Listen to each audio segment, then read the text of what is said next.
Good morning, sports fans from all around the globe.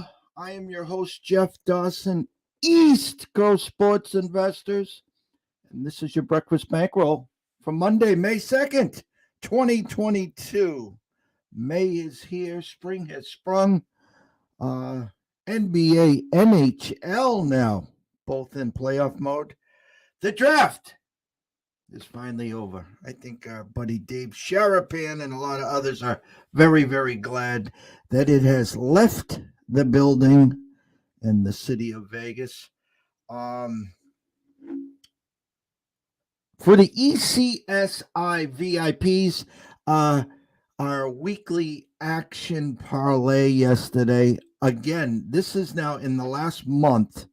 We have had 3 2-1s. And last week was a 3-0. But what has been very good about the 2-1s is we have had both games won or the second game very comfortably ahead. Where last night you could have snuck in and grabbed yourself at least one unit there. We were looking for about a 6-1 payoff yesterday. The Cardinals rally, nice rally, and they win 7-4, 7-5. Nice rally there, trailing the pesky D-backs, who are playing some pretty good ball right now. The Guardians we had as well, and they boxed the wired 7-3, 7-4, something like that. And our last game was the Phillies plus 159. And again, by the time the Guardians were up 7-0, 7-1 before about 10 minutes before the Mets were going to first pitch. So you could have easily tiptoed in there and got yourself, again, at least the hedge / covered your wager. But for anyone that didn't, it was basically a wash for the week. We don't pay the man. We turn the table. We turn the page, I should say, and we get ready for a new week. Yesterday, I was high above courtside. I was at the Celtics game. I was asked by a few people, what did I expect? And I said, Bucks win by 10, and they won by 12, and they looked at me like I had 25 heads. And I thought it was the perfect storm. The Celtics had 5 days off. The whole world has already anointed them into the NBA Finals. No Middleton. I just think they were in a tough spot. Honestly, they played sloppy. They settled for the 3. At one point, they were 13 for 42 from the 3. They did not attack the rim. If you go back and look at Milwaukee without Middleton, they moved the ball so well. It's not just Giannis. I was watching and I posted it on my timeline yesterday about Bobby Portis. I love that kid. Man, I do love that kid. And I said he's going to be a problem. Well, Drew Holiday, they're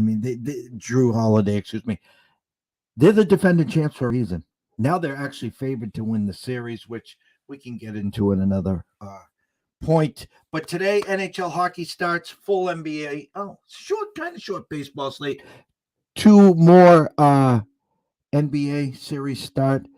But let's bring them in from the Windy City. Let's get a temperature to see what's going on in Chicago. The one and only Mr. Riley Magnuson. Morning, Riley. Morning, my friend. Happy Monday. How are things? I know you got the loss yesterday, but I'm jealous you got to go out to Boston. I'm considering getting myself out to the ballpark today on the south side. Tickets under $10 for 50, about 55-degree weather. So $7 seats, 100 level. I can't really. I don't know if I think they're about paying me to go to this game, so I might have to get myself out of the house and into the ballpark today. But a great weekend on my part. How about yourself? Aside from the game yesterday, overall it was good. It's almost like overload in regards to trying to get ourselves set up for the NHL playoffs. I got a big alert coming out here where we're going to try to take a few stabs at Eastern Conference champs and the Western Conference champs. Potential setup in the Stanley Cup. The draft, to be 100% honest, we didn't throw out any props. I had Julian Edlow on from DraftKings, and we talked about some props. The only prop that I absolutely loved and that I kind of hinted to everyone that watched in my the VIPs and talked about it was Mechie under 59.5. And then after our show, it went to 56.5, and he clearly hit that. And but baseball wise, as I've said all along, our Red Sox are in trouble. They made the mistake of putting Whitlock into the rotation, and they really need him in the back end to come in to be able to get a couple innings or to come in and close. So it's good. We just lost the series now to the Orioles. To the Orioles, yeah, that's right. Yeah. So for you, it's a no-brainer to go to the park. I mean, you got one of the hottest hitting teams with the Angels coming in, and you got Dylan Cease has been absolutely lights out. 100%. And, I was kind of prefacing in my head how I was going to come to the show. I'm not going to sit here and say the White Sox offense is back. I'm not going to, anoint them back into AL Central champs. But there was at least a semblance of a pulse the last 2 days, I should at least say. So we're pumping the brakes, and hopefully I can be a good luck charm today. But double-digit hits Saturday and Sunday, obviously lost yesterday, but at least a semblance of a pulse is what I'm trying to say. Luis Robert, I think 3 for 9 last two, and Tim Anderson scorching hot last 2 days. So if those two guys can get us, sparked, especially with, like you said, Dylan Cease on the mound today, I'm confident that we can, try and get something going, and the weather heats up, and maybe the balls get some more juice into them so they can start flying out of our park here. But, still, 1 out of 2 or 1 out of 3 so far from the Angels need to tie it up today to, salvage this series by any means. But still, outside of the top 3 pitching rotation, obviously we talked about it on Friday, Dallas Keuchel, my concerns about him, and he kind of wasn't terrible yesterday, but I think it was 4 runs over, 4 or 5 innings. So tough to win when you are getting that every 5th day out of one of your starters. But outside of that, I'm still, like I said, not crowning them AL Central champs once again, not closing the book on the season. I'm tentatively, optimistic for today and for the rest of the week here. Concerns? Back end with Hendricks, number one. Secondly, we talked all off season that, the smart move would have been to keep Kimbrel at least till the All-Star break, but he made it known that he didn't want that setup role, and there's no way in hell you're going to move Kimbrel to 9 and Hendricks to 8, right. Number one. And number two, the Twinkies are scorching hot. Yeah, and I was kind of worried to start the season that they might kind of be this team that emerges as the clear number 2. What I am less concerned about is that I think their pitching staff is going to – we talked about Dylan Bundy the other day on Friday, and he ended up having his first rough day. So I think from my – optimistically, as a White Sox fan, what I will hang my hat on as far as they are concerned is I think their pitching staff is going to stop being a reason why they win a lot of these games.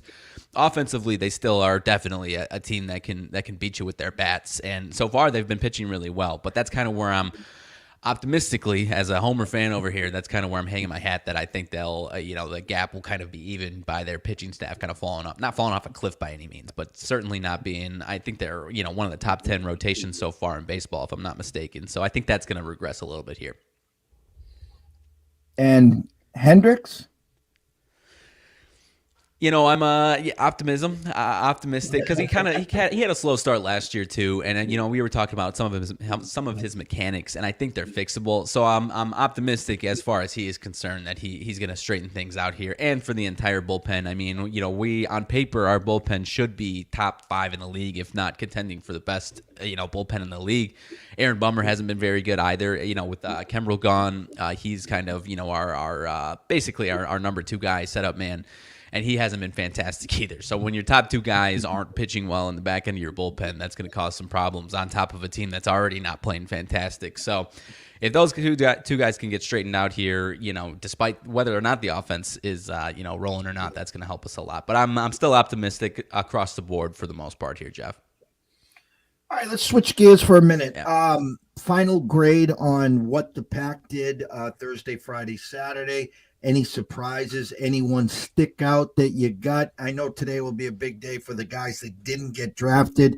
There'll be a lot of people that are signed to brought into camp there. But a temperature in Cheeseland. Yeah, the temperature for the most part, it's not like we have any one single guy that's going to come in, or at least the temperature isn't really like we got any home run guys that are coming in year one and going to be rookie of the year type guys.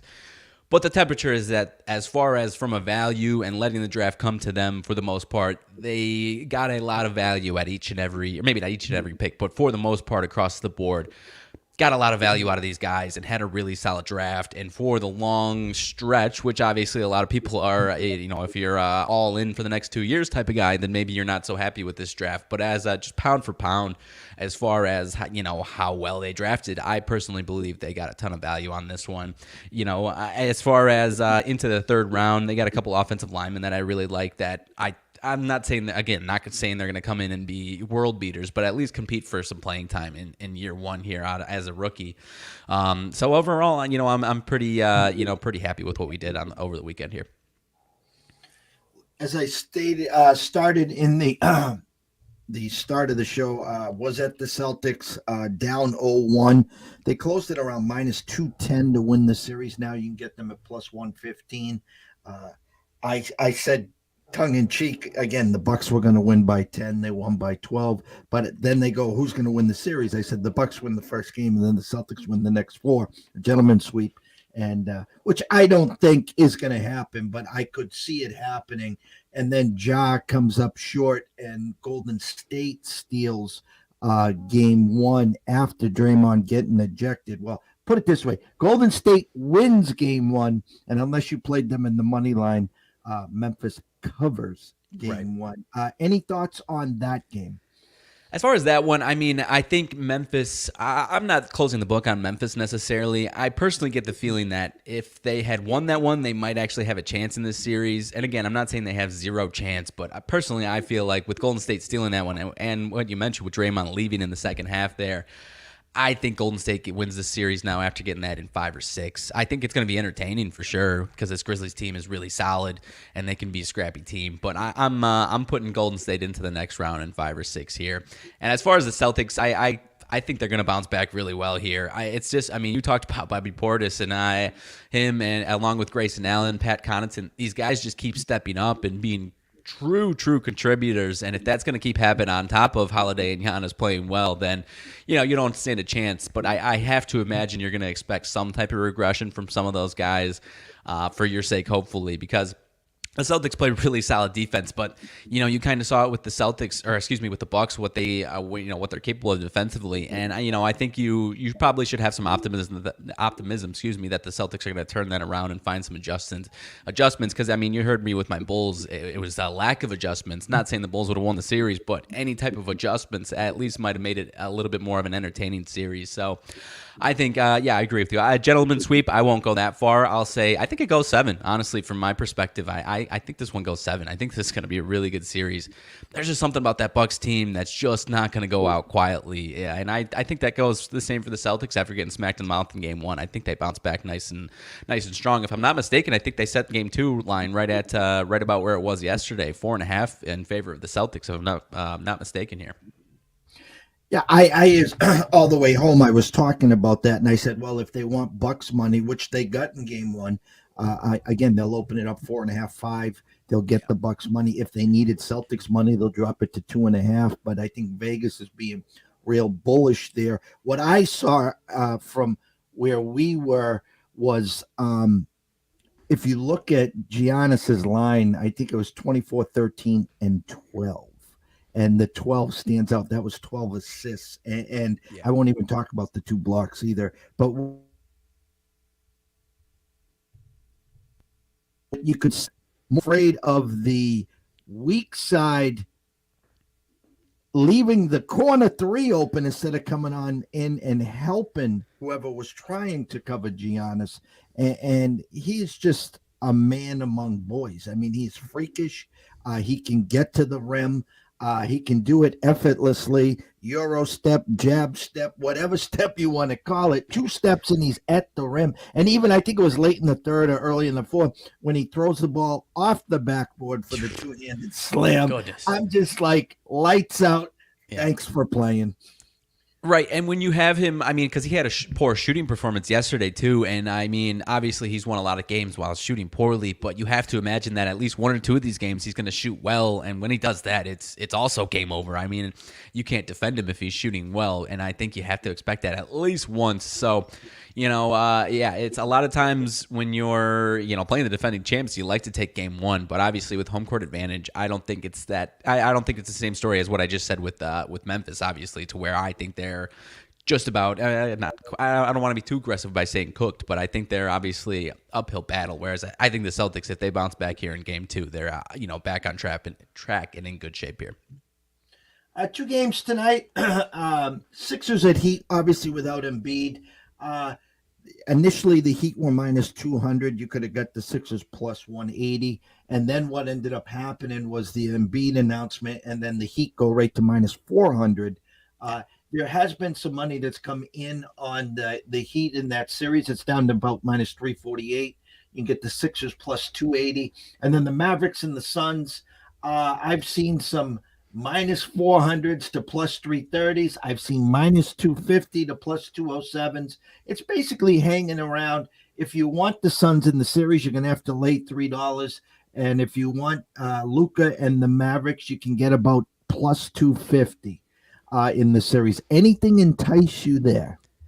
As far as Philly and Miami goes, when there's a big injury like that, for the most part I like to stay away from it. What I will say is Embiid and the Sixers, I think, were 6-9, or I guess not Embiid and the Sixers. Without Embiid, the Sixers were 6-9 straight up this season, but 3-0 to finish out the last 2 months. They had some nice performances without him the last couple of months. And so if he's out for the entire series, I'm not going to sit here and say that the Sixers have a chance. And I'm not saying they have a chance. I don't think they win this game tonight. I lean towards the Sixers if you're making me take anything out of that game, plus the 7.5. But, that's kind of just gun to my head type play. As far as Dallas, I'm not saying Dallas wins this series, but I don't think people are giving them quite enough credit. I know Jalen Brunson was, kind of out of this world, out of body type experience in Series 1. I don't think you can expect that here coming into this series. I think you can expect him to be solid, or I personally, and this kind of goes a blanket statement with everybody, and we kind of just talked about with the Bucks and Bobby Portis and Grayson Allen. They're going to need someone else, whether it's Jalen Brunson, maybe he stays that hot, or it's somebody else. They're going to need somebody beyond Luka to step up and be that guy that, kind of pushes them through to even win some of these games, but take some of these covers. It's just a sense for me to where it seems like the Suns have been just slightly overvalued in a lot of spots lately and over the last few months, and Dallas has been a little undervalued. So I'm interested in, I'm not saying Dallas wins the series, but I think this one goes at least 6 games, and I think they can cover a lot of these games here for the Mavericks. And I'm leaning that way. I haven't locked it in quite yet, but I'm kind of leaning that way towards Dallas plus the 5.5 tonight so far. I'm going to change gears here. We have 4 NHL series that start up today, and I've been all over our Discord channel trying to explain to people that want to listen. We can talk till we're blue in the face, and a lot of times it goes a little Charlie Brown-esque and a little wah wah wah wah wah. But I try to explain to people what I see. So when Vegas opens up a number, okay, they're basically creating a story. It is our job then to figure out the story and create the happy ending, which is win, grin, and profit. That's what our job is here. Right. And so I'm going to go to the couple of the series here. Bruins versus the Hurricanes. Hurricanes are 3-0 versus the Bruins. They've outscored them 16-1 this year. Jeez. Hey, yeah, you know me. I'm not the NHL guy, so I'm honestly all ears because I love the NHL playoffs. So I'm a student in this sense here. So I'm ready to rock here. Yeah. So, and have the home ice advantage. Yeah. But the series opened up a pick'em. So what's that mean to me? Vegas is looking for some Hurricane money, and they've gotten it. So now the Hurricanes are minus. Let's say the Hurricanes are minus 115, 120. The Bruins, you're getting at even money. That's lesson number 1. Number 2, defending Stanley Cup champs, Tampa Bay Lightning. We all know what happens comes playoff times. You can't beat this team. They're a juggernaut. They're a wagon. They're facing the Toronto Maple Leafs, who can't win the first round.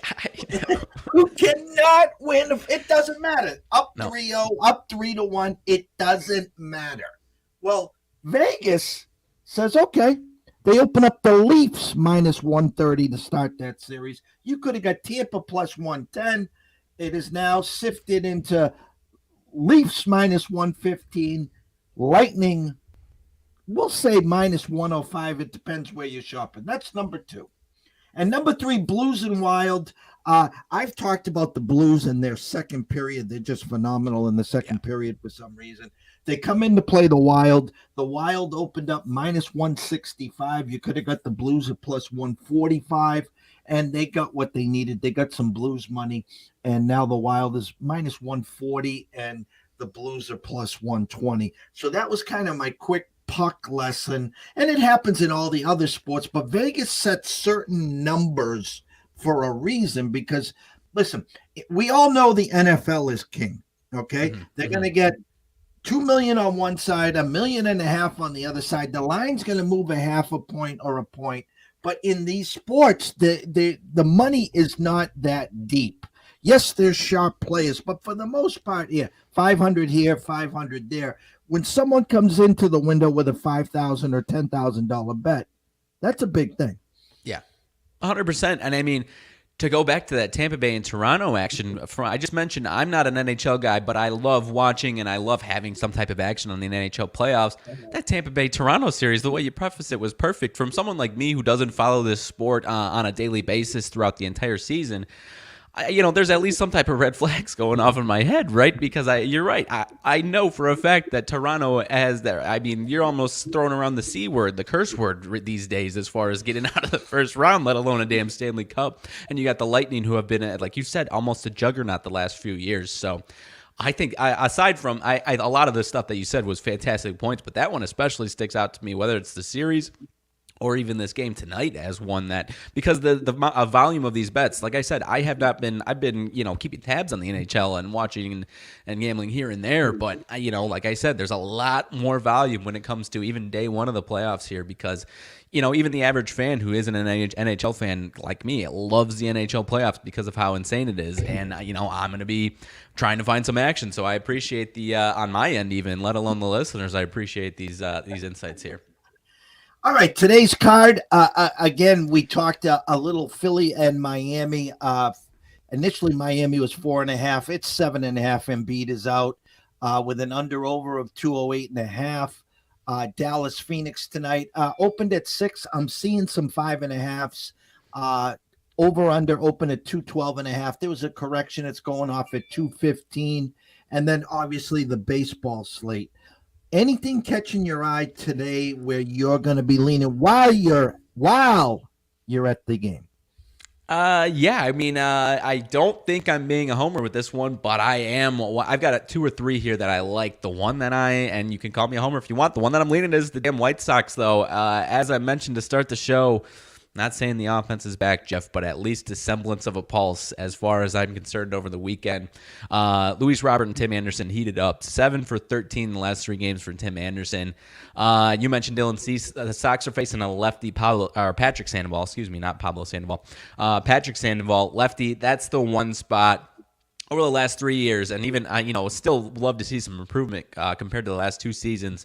But despite the struggles, they're still putting up 5.3 runs per 9 against lefties this season. Compare that to 2.89 on the other side against righties. So obviously you see the discrepancy there. But if I'm not mistaken, line movement so far open about minus 120 up to minus 30. Excuse me. And so, just off of those few points, that's one spot that one, honestly, the White Sox are typically, just from a interest perspective, typically the first MLB game that I popped up, but I couldn't get past this one. I'm seeing a decent amount of money on the White Sox, kind of a little lopsided there, but I'm still interested in the Sox today here, and I don't think that's just because I'm planning on being there. I actually interested in them for sure here. Anything else catch your eye today, or is it going to be a one and done, or we're going to see what happens later on throughout the day? Over the last, I got to double check the to see if there's any movement over the last hour. There's two that I haven't locked in, but I'm at least interested in: Atlanta and the Mets. Any thoughts on that one? If I'm not mistaken, the Mets open about -135. If I'm not mistaken, down to about -115. Max Fried versus Chris Bassett. I personally am a big Max Fried guy, but on the other hand, Chris Bassett, aside from one start, I think has been really solid. The Atlanta's Bats, they're another team that's been, we've talked about half the league's been struggling at the plate so far to start the year. I think I got it right here, 296 OBP, 3.75 runs per nine versus righties. I'm interested in Atlanta, but I think the offense, it might be a 2-1 type game. So, when we're forecasting that, it scares me a little bit as far as taking either side, if I'm being honest. But I am leaning towards the Braves there. Any thoughts on that one? The Miracle Mets, right? They're 16-7, and in come the Braves at 10-13. And you're 100% correct. The money is pouring in on Atlanta. I do give them a lean over Bassett. I'm seeing 111 at Jazz right now, 110 across the Vegas Strip. 115 right now at the Mirage. I do have a lean on Atlanta, but again, I don't want to say tread lightly because I've been trying to pick and choose through the first fives and, come up roses a lot, but come up landmines a lot where you're getting to that fifth inning tied or with a lead. And like I said about the Phillies last night, even if we played the first five, we would have got kicked in the you-know-what again in that fifth inning. I'm a big Diaz fan, and when he's on, he's almost unhittable in the ninth inning there. But I do lean Fried. I definitely do lean Fried there. Again, Monday night, late game, not that late, obviously, and they're staying home. So I do like where your eyes are there.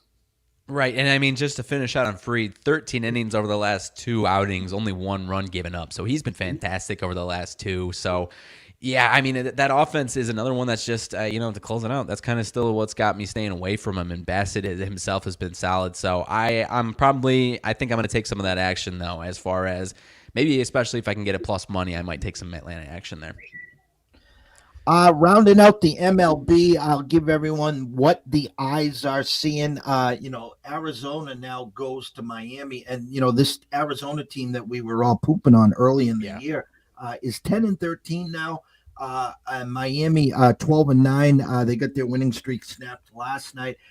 Good matchup for them though. Lopez versus Gallen. I do lean Lopez there, but I'm not going to obviously go into a -150 or 155 there. So we'll keep our eyes on that. You talked about the Angels and Cease. I do lean Cease.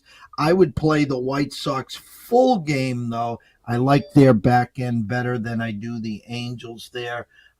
Minnesota, Baltimore, Paddock versus Baltimore just took 2 out of 3 from my Red Sox. Paddock opened at 150 down to 140. I would not be a let's say I'm not going to run to the window to play -146 with the Twinkies. If I were to play, I would be looking maybe first 5 there, minus the half run. Yankees travel to Toronto. This is a great game here. Montgomery versus Strickland. Strickland's actually surprised me and looked okay so far. Toronto opens at 110, -10. Now the Yankees have flipped to -110, as high as 118 at our friends at South Point. Good morning to Chris, Mr. Andrews. Sorry to hear that your Twitter account was hacked. Nothing worse than that. That's no joke. Yes, and I'm following you on your other one, Chris. So God bless you. Seattle and Houston, Gonzalez versus Odorizzi. Myself and Scott have talked about at length how bad Odorizzi's been. He's staying in the rotation in life support. Opened at 120, now -130. I'm not a big Gonzalez fan there. Any thoughts on Seattle and Houston? That was the other one that I kind of had started to at least talk about here. It looks like, a little bit movement, -115. I think Houston opened up to about 130, 135. honestly, what you said about Odorizzi is the only thing that stopped me from taking Houston, because I going back to last season, I have had no interest in taking his action. You mentioned Marco Gonzalez, though. He's got some bad numbers against this Astros lineup. I was looking through it. This Astros team torches him. But this Astros team, I think this is probably the team that has the most quietly kind of struggled offensively. They're only 11-11, and I don't think a lot of people are really talking about this team too much as being a team that struggled. They're 21st in runs per game right now. So, I mean, I don't think I have enough trust in Odorizzi. And despite how well they've faced, or how well they've, the type of success they've had against Gonzalez, I don't know if I've got enough trust in this team to lay any chalk on them right now. So that's kind of where my head was at. I lean towards the Astros, but I might stay away from that one. I agree. I don't want to get egg on my face. I like the matchup. I just don't like Odorizzi. You're getting a great price on Houston at home. You might want to jump on it now before it keeps going through the roof. I honestly can say you hope you could muscle through the first 3, 4, or 5. Hopefully they're leading, if not tied, maybe down a run and catch some action on that back end there. Tampa Bay at Oakland, another team, Tampa, that it's just trying to get their feet moving forward. Let me pull them up right now here. They're 10-12. I'm sorry, 12-10. Oakland surprisingly 10-12. I think there's a big edge with Rasmussen today. I think you could lean first 5 minus the hook there. I'm not going to go run into the window on a minus 155, 158. I do think Tampa leaves the Sunshine State, heads out west, and I think this is where they might be able to start to build some momentum. Yeah, I completely agree. Yeah, I think we completely agree on this one entirely. And also, I'll add, Oakland's obviously had a nice start. They've lost 4 of the last 5. On top of Tampa Bay kind of turning the corner, I think this is kind of where we start to see Oakland really maybe even fall off of a cliff here if they haven't already. I mean, this offense, last 5, they one of their losses, they put up 8. Aside from that, they failed to crack past 3 runs offensively. So I think I'm with you on this one. That was another one that I was interested in. It was honestly, just not really having a desire to eat minus 150, 155, 160 chalk was kind of what held me back. But I might look a little closer into this one and see if there's anything else that has got some value, like you said, maybe the first 5 in the hook. I'm not sure. But, yeah, I agree with you. I think especially the pitching matchup, I like that as well. Rasmussen's been not world beater type stuff, but he's been good enough to get you to the window for the most part here. Last game on the board, rotation number 915, 916, Kansas City at St. Louis. Kansas City limps in at 7-13. The Cardinals 12-9. They steal the last game. They were struggling against those D-backs, those pesky D-backs. At one point, D-backs had 6 hits, 4 solo homers, and I was just like, "Who the hell are these guys?" Right. But I was surprised. The number only opened at minus 157. It's creeping up to the 160s. It's as high as 165 at DraftKings. Not a big Greinke fan anymore, obviously. And Matt's is kind of hit or miss here. An under-over that only opened at 7 also. So it's almost like telling me Vegas is saying, hey, we think the Cards might win 4-3 here. That's kind of where I was leaning towards. I mean, Matt's, you mentioned Matt's. I mean, he's got a 6. Obviously, it's tough to look too deep into ERAs here at this point, but I'm kind of under the impression that we're going to start seeing some positive regression from him. It's just kind of like you said, he's hit or miss a little bit. He's had 2 fantastic starts and 2 rough starts. So, and the last one was a rough one. So I think we get a bounce back from him. And then, I'm kind of right there with you on Zach Greinke, and he's been pretty good so far this season. Last one was the one he struggled actually against my White Sox, struggling offense, and they still put up 5 hits, 3 runs on him last week. So I think I'm with you on I'm liking the Cardinals in this spot. Little positive regression in Matz's case and some actual negative regression there for Greinke. That's kind of where my head's at with that one. So I might, I think that one is the first one to start. It looks like it's last in the rotation, but first one to start if I'm not mistaken here in daytime games. So I might be interested in the Cardinals in some type of fashion there as well. Yeah, 1:15 start there, and then you'll be live at 2:10 for the Angels and White Sox, and then the rest is all this evening. Closing thoughts, Mr. Riley. As far as that slate is concerned, I've been picking and choosing to 1, 2, 3 here and there, and it's been solid for me so far. Last season, I had a ton of success with player props, Jeff, and so far that's kind of flipped on me to where that hasn't been so much of a strong point to me today. As if I had to give out one thing, again, it's going to sound homery, but I would be leaning towards some type of Tim Anderson action. Like I said, he's hitting like 571 so far this year against lefties, and that's what they're facing today. And he's got 3 straight multi-hit games. And when he's rolling along like that, and you get him, and then give him another favorable matchup, I think it's a pretty safe bet to say that he's going to do something today, whether it's a couple hits, a couple bases, or a home run even. I don't know, but that's where I would go as far as any additional value. But aside from that, I'm ready for a nice I love this time of year as far as NBA and NHL action, playoff action each and every night on top of each other. Saturday was a weird day with no basketball. I don't know about you, but no NBA playoffs on a Saturday. It seemed a little odd. But aside from that, you know what? I had one last thought that kind of got overshadowed this past weekend. First win of the season for John Rahm out of the Mexico Open. Hadn't really been getting the wheels rolling and hadn't really been cooking along so far. You get him a nice win like that, it might be John Rahm's season here the next couple of months. And if Cam Smith and Scotty Scheffler can continue playing at the level that we're at, we're gonna have a nice couple of months of golf here. On top of that, I'm planning on having my restarting the golf blog. Should be out tomorrow if I'm on top of things here. So excited for some couple weekends of nice golf. I think the PGA is in a couple weeks, so. It could be John Rahm's season. I don't know if you caught any of that this past weekend or not. Yeah, when I turn on the golf odds and I see him at plus 400 or plus 350, Vegas is saying, hey, listen, we know it's not a big number. Try to beat him. And you know what? Those are Tiger Woods numbers in his prime. Yeah. And I was just like, you know what? I'll pass. There, I agree with you. We talk about the early part of the golf season, and you try to get lathered up to get to the Masters and then play well at the Masters. Now, the next few weeks, again, as you talked about the PGA, and then the U.S. Open is right down the road for me, about an hour and 15 minutes away. The Brookline. I haven't been to the Country Club of Brookline since the Ryder Cup way back.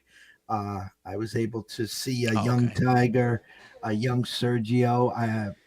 Payne Stewart was there as well. So that was actually the year that he passed. But it was an amazing time. I'll never forget it. And I'm hoping to get out there. I've actually been in talks with some people.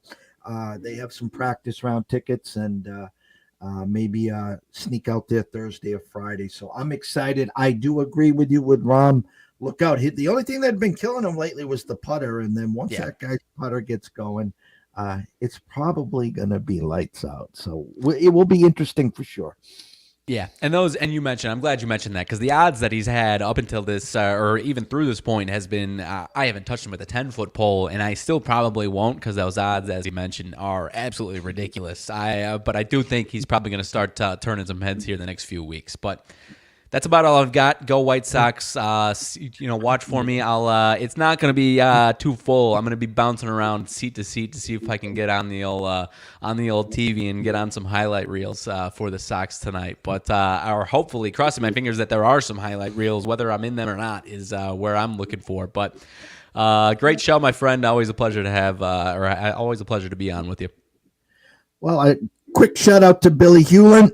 Good morning, Billy. Good morning, sunshine. Make sure you give Rebecca a big hug for us there. For myself, Monday, new day, new week, the first full week of May. There is so much action going on now for us here on ECSI VIPs in hockey especially. And actually, I shouldn't say especially. Now the playoffs are here. We like to dabble on some futures. We like to dabble on some series plays. Allows us to see the first couple games go and then allow us to dive back in and maybe double down or hedge, get a free swing on an opponent that's down 0-2, and we are sitting with that opponent there so we can try to, I don't want to say grab some free money, but it's potentially a half unit free swing there. 2-day baseball games today, one at 1:15 and one at 2:10 where Riley will be. So we'll keep everyone eyes and ears on top of that one. Myself and Scotty will be back tonight. I'm going to check. It could be around 5:30, 5:45 with the closing bell. Myself and Riley will be back tomorrow between 10 and 10:30 a.m. We'll keep everyone on top of that. But with that, if anyone is wagering or investing today, please do it responsibly. If you do have a problem, pick up the phone. There's an 800 number available. Ask for help. Why? Myself and Riley care. We want to see you here today, tomorrow, next week, next month, through 2022 and beyond. From myself, Jeff Dawson at EC Sports Invest, from Riley Magnuson at Riley_Magnuson1. We wish everyone a blessed morning. We wish Riley a great time at the Sox game. I think you're about I'll say 2-1 to get a foul ball because you'll only be wrestling with about 300 fans. No kidding. No kidding. So best of luck there. Behave and enjoy the games. And from myself and ECSI, we'll see you for the closing bell around 5:30. Take care.